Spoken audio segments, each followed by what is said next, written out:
भाई बहनों, आप सभी को जय मसीह की इस नए वीडियो में आप सभी का स्वागत है। परमेश्वर आप आपके परिवार को ढेर सारी आशीष दे, आपके हर इच्छा को पूरी करे। तो मेरे प्रिय भाई बहनों, आज हम कुछ वचन लेके आए हैं जिसमें प्रभु आपको इस वचन के द्वारा आशीष देगा और आपको उन्नति देगा, आपको विश्वास मजबूत होगा। तो आप इस वचन को बड़े ध्यान से जरूर सुनेंगे ताकि आपके जीवन में जो घटी कमी है प्रभु पूरा करे। और इस वीडियो को ज्यादा ज्यादा शेयर करना, लाइक करना, सब्सक्राइब करना, ताकि हर एक भाई बहन तक पहुंचे, उनका भी जीवन अच्छा हो और उनको जो घटी कमी है प्रभु सब पूरा करे और हर एक विपत्तियां, मुसीबत, क्लेशों से बचाए। तो चलती हूँ मैं प्रभु के वचन की ओर।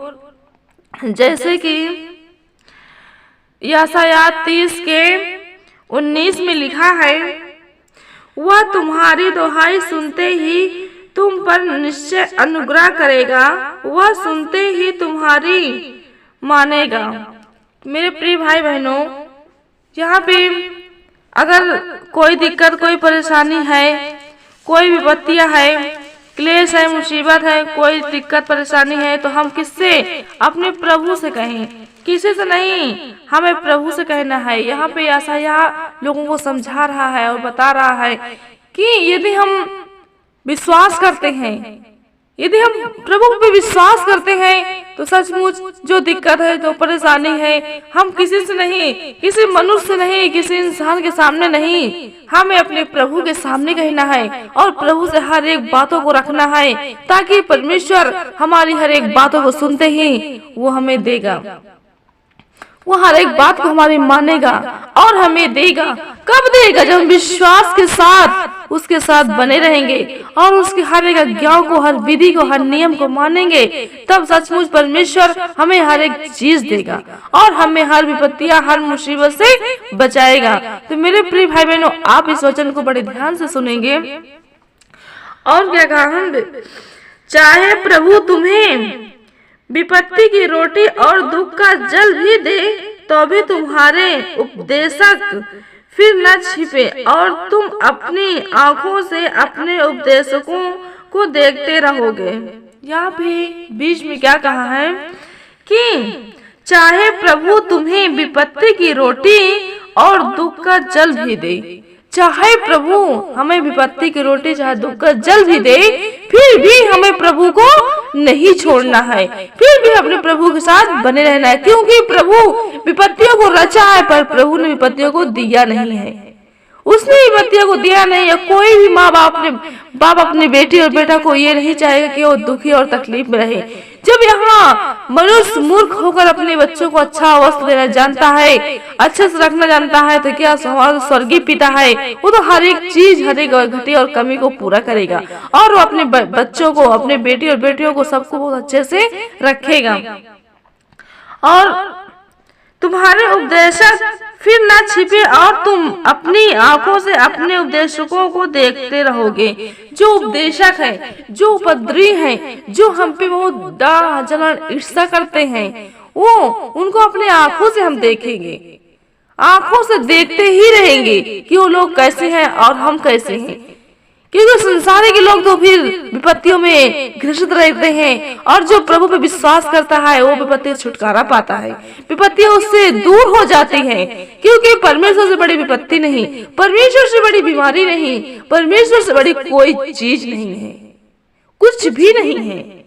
क्योंकि इतना प्रभु महान है, महान है, वो महान ईश्वर से बड़ा कुछ भी नहीं है। उसके लिए कोई भी काम कठिन नहीं है। उसने कहा, मैं हर प्राणियों का यहोवा परमेश्वर हूँ, मेरे लिए कोई काम कठिन नहीं है। उसके वचन में लिखा है, मत डर, मत घबरा, मैं तेरे अंग और संग हूँ, इधर उधर मत ताक, मैं तेरा परमेश्वर हूँ। तो सचमुच हमें घबराना नहीं है, हमें डरना नहीं है किसी से, क्योंकि परमेश्वर हमारे साथ है। हमें इधर उधर नहीं जाना है, क्योंकि वो हमारा परमेश्वर है। जो हम जानते हैं कि हमारा प्रभु इतना महान सामर्थी है, तो हमें अपने प्रभु पे विश्वास करना है, किसी अन्य मूर्ति या देवी देवताओं पे नहीं। तो आइए आगे क्या लिखा है, जब कभी तुम दाहिनी या बाईं ओर मुड़ने लगो तब तुम्हारे पीछे यह वचन तुम्हारे कानों में पड़ेगा। प्रभु का यह वचन यहाँ कहता है कि जब तुम कभी दाहिनी या बाईं ओर मुड़ने लगोगे तब तुम्हारे पीछे प्रभु का वचन ये कहेगा, प्रभु का वचन तुम्हारे कानों में पड़ेगा। जब हम कहीं डगमगाने लगते हैं, कहीं गिरने लगते हैं, तो कौन संभालता है? प्रभु हमारा संभालता है। वही हम सब में मन में डालता है कि अच्छा सा मार्ग, सही मार्ग कौन है और किधर है, हमें किधर जाना है, किधर जाना है। जब हम इस वचन को सुनेंगे तभी हम अच्छा सा मार्ग पकड़ेंगे और प्रभु को जानेंगे। तो मेरे प्रियो, आप इस वचन को बड़े ध्यान से सुनेंगे और में पड़ेगा, मार्ग यही है, इसी पर चलो। यहाँ पे प्रभु का वचन क्या कहता है? यशायाह के आत्मा में रह के प्रभु से बातें कर रहा है, कहता है ना कि मत इधर उधर मत जाओ, अब मेरा वचन तुम्हारे कानों में पड़ेगा उस समय कि मार्ग यही है, इस पर चलो। सचमुच प्रभु का जो मार्ग है वो सत्य का मार्ग है और सही मार्ग है, वो जीवन का मार्ग है, जिनमें हम जीवन अच्छा और आनंदित जीवन पाएंगे। ये प्रभु का सही मार्ग है। और क्या कहा? तब तुम वह चांदी जिससे तुम्हारी खुदी हुई मूर्तियों मढ़ी हैं और वह सोना जिससे तुम्हारी ढली हुई मूर्तियों आभूषित हैं अशुद्ध करोगे। सचमुच, क्योंकि उन मूर्तियों में कोई जान नहीं है, कोई सामर्थ्य नहीं है, वो तो एक मिट्टी की बनी हुई है, उसके अंदर कोई सामर्थ्य नहीं। इंसान उसको सोने और चांदी से इतना मढ़ देता है, इतना सजा देता है कि लगता है वो बोलने वाली है, लेकिन उसके अंदर ये नहीं देखता कि इसके अंदर जान है या नहीं है। क्योंकि वो अगर इतनी सामर्थ्य हो, इतनी वो ज्ञानवान हो, तो वो अब किसी इंसान के बनाए हुए हाथों के मंदिर में ना रहे, वो अपने आप में मंदिर में खुद रहे और अपने आप से खड़ी हो जाए, इतनी उसके अंदर सामर्थ हो तो। और हमारा प्रभु किसी इंसान के बनाए हुए मंदिर में नहीं रहता, वो अपनी खुद की बनाई हुई मंदिर में रहता है। और उसकी मंदिर कौन है? हम सब हैं। क्योंकि उसने हम सबको बनाया है, वो हम सबके आत्मा में रहता है। और कब रहेगा? जब हम विश्वास करेंगे तब। जब हम विश्वास करेंगे अच्छे से और मन से कि प्रभु सचमुच हमारे साथ है, हमें डरना और घबराना नहीं है, तो सचमुच प्रभु हमारे साथ रहेगा। तुम्हें हर चिंताओं से, हर दुख से, हर विपत्तियों से, हर मुसीबत से, हर क्लेशों से बचाएगा प्रभु। जहाँ कहीं तुम गिरने लगोगे वहां तुम्हें संभालेगा। प्रभु इतना सामर्थी है और इतना दयालु है मेरे प्रभु, सचमुच। और क्या कहा है?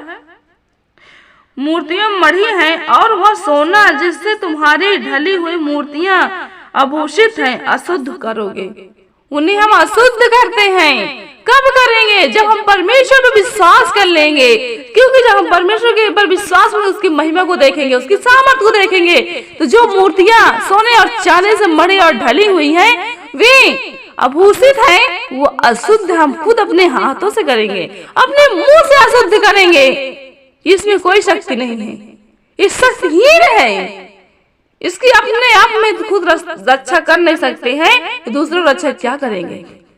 इसके कान तो हैं पर सुन नहीं सकती, आंख तो है पर देख नहीं सकती, मुंह तो है कुछ खा नहीं सकती, कान तो है सुन नहीं सकती, नाक तो है पर कोई चीज रख दो तो सूंघ नहीं सकती, हाथ तो है तुम्हें उठा नहीं सकती है तो पाँव भी तो है, चल के आ जाए उठा ले नहीं, क्योंकि इसके अंदर कोई सामर्थ है ही नहीं।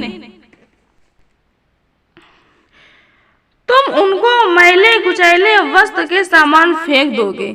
सचमुच जब हम बहुत विपत्तियों में, बहुत मुसीबत में आते हैं, तो जब कोई काम नहीं देता, हमारा प्रभु, हम अपने प्रभु विश्वास किए हैं और प्रभु ने हमें चंगाई दिया है, प्रभु से हमें उद्धार मिला है, तो हम ये मूर्तियों को एक मैले कुचैले वस्त्र की तरफ फेंक दिए हैं। इस साइड हो जा। जैसे इंसान कपड़ा पहनता है और उसको मैल हो गया उसको भगा देता है, फट गया तो भगा देता है, इसी प्रकार इनकी भी हालत है। क्योंकि इंसान जब कहीं भी उद्धार नहीं पाता है तो प्रभु के शरण में आता है, प्रभु उसको चुनता है और प्रभु उसका उद्धार करता है, हर विपत्ति से छुटकारा पाता है। तो जिसकी वो पूजा करता है उसको तो फेंक देगा ही। तो मेरे प्रिय भाई बहनों, आप प्रभु पे विश्वास कीजिए और सचमुच प्रभु एक सामर्थी है, एक दयालु है, दयावंत है। इस वचन को ज्यादा शेयर करना, लाइक करना, सब्सक्राइब करना, ताकि हर एक भाई बहन तक पहुंचे, उनका भी जीवन अच्छा हो। तो मेरे प्रिय भाई बहनों, आप सभी को जय मसीह की। परमेश्वर आपको आशीष दे।